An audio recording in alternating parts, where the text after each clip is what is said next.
रुपए ने दिखाया झुंझारूपन।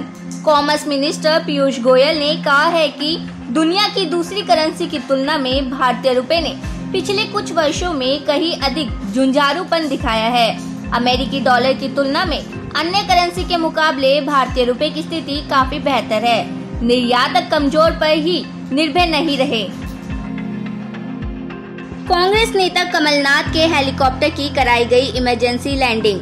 पूर्व मुख्यमंत्री कमलनाथ जी के हेलीकॉप्टर की अचानक से मौसम खराब होने के कारण सीहोर के कॉलेज ग्राउंड में लैंडिंग हुई है। वहां से वे सड़क मार्ग से भोपाल रवाना हुए। इस दौरान उनके साथ कांग्रेस के प्रदेश प्रभारी जेपी अग्रवाल व पूर्व मंत्री जयवर्धन सिंह साथ थे। अग्रिम जमानत पर ऋषिकेश देशमुख को कोर्ट से नहीं मिली राहत। अनिल देशमुख के बेटे ऋषिकेश देशमुख की अग्रिम जमानत की अर्जी पर सुनवाई हुई है। ईडी ने आरोप लगाया है कि ऋषिकेश देशमुख जांच में सहयोग नहीं कर रहे हैं। उन्हें अभी गिरफ्तारी से राहत नहीं मिली है और अगली सुनवाई 29 सितंबर को होगी। वित्त मंत्री सीतारमण ने इंडस्ट्री सेक्टर की तुलना हनुमान से की। वित्त मंत्री निर्मला सीतारमण ने उद्योग जगत की तुलना भगवान हनुमान से की है। उनसे पूछा गया कि वे विनिर्माण क्षेत्र में निवेश को लेकर क्यों झिझक रहे हैं और कौन सी चीजें रोक रही है। वित्त मंत्री ने कहा कि विदेशी निवेशक भारत को लेकर भरोसा जता रहे हैं, जबकि ऐसा लगता है कि घरेलू निवेशकों में निवेश को लेकर कुछ झिझक है। सरकार उद्योग के साथ मिलकर काम करने को इच्छुक है और नीतिगत कदम उठाने को तैयार है। सीतारमण ने ये भी कहा कि ये समय भारत का है, हम अवसर को नहीं खो सकते। केंद्रीय स्वास्थ्य मंत्री मंडाविया ने जारी की दवाओं की सूची।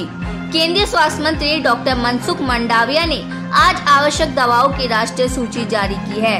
उन्होंने कहा है 384 दवाओं की ये सूची 2015 के बाद अपडेट की गई है। एक बहुत लंबी प्रक्रिया में 350 से अधिक विशेषज्ञों के साथ 140 लोगों के विचार विमर्श के बाद इसे जारी किया गया है। बीसीसीआई के संविधान में संशोधन मामले पर एससी में सुनवाई।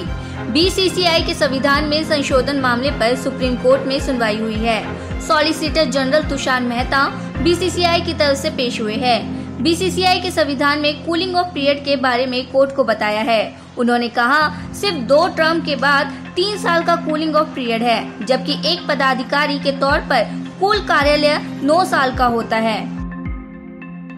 बिश्नोई ने की सीएम खट्टर से मुलाकात।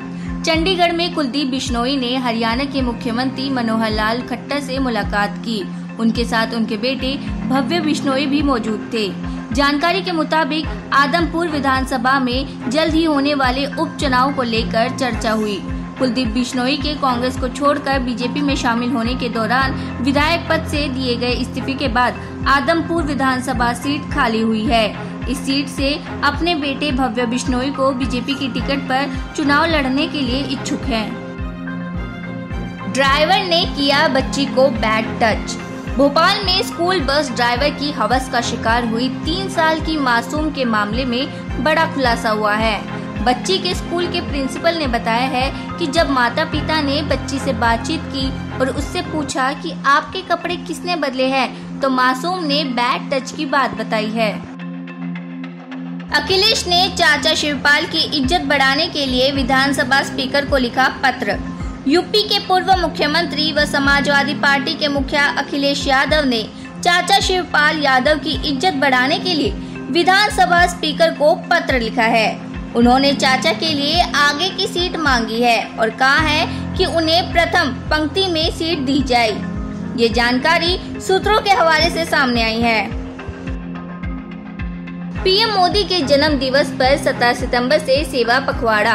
पीएम नरेंद्र मोदी के जन्म दिवस पर आयोजन को लेकर उत्तर प्रदेश के बीजेपी अध्यक्ष भूपेंद्र चौधरी ने कहा है कि 17 सितंबर से 2 अक्टूबर तक प्रधानमंत्री के जन्म दिवस के अवसर पर सेवा पखवाड़ा मनाया जाएगा, जिसके तहत सभी बूथों पर रक्तदान शिविर, निःशुल्क स्वास्थ्य परीक्षण शिविर, दिव्यांगों को कृत्रिम अंग और उपकरणों का वितरण, वृक्षारोपण और स्वच्छता का अभियान के कार्यक्रम किए जाएंगे।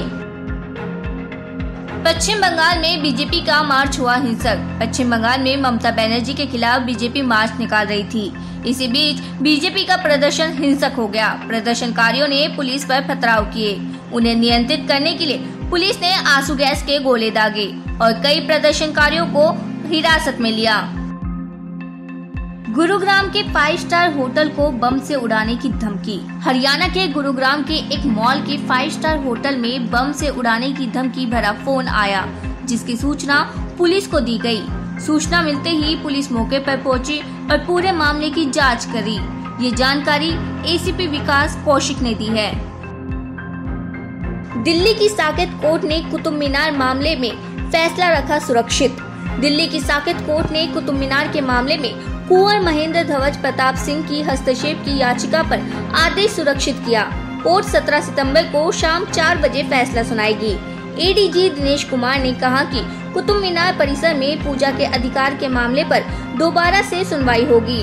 पहले जिन जज ने मामले पर सुनवाई करके फैसला सुरक्षित रखा था, उनका ट्रांसफर हो गया था। उत्तराखंड में मदरसों को लेकर हो रही है तमाम बातें। उत्तराखंड के मुख्यमंत्री पुष्कर सिंह धामी ने मदरसों के सर्वे को लेकर बयान दिया है। उन्होंने कहा है कि मदरसों को लेकर तमाम तरह की बातें सामने आ रही है, इसलिए मदरसों के लिए सर्वे होना जरूरी है। सारी बातें सामने आ जाए और साफ हो जाए। दरअसल यूपी में इन दिनों मदरसों को लेकर सर्वे चल रहा है और उसी तर्ज पर उत्तराखंड में भी मदरसों का सर्वे होने जा रहा है। असदुद्दीन ओवैसी कल से राजस्थान के 2 दिवसीय दौरे पर रहेंगे। AIMIM के राष्ट्रीय अध्यक्ष असदुद्दीन ओवैसी बुधवार से राजस्थान के 2 दिवसीय दौरे पर रहेंगे, जहां उनका कई जगह सभाएं करने का कार्यक्रम है।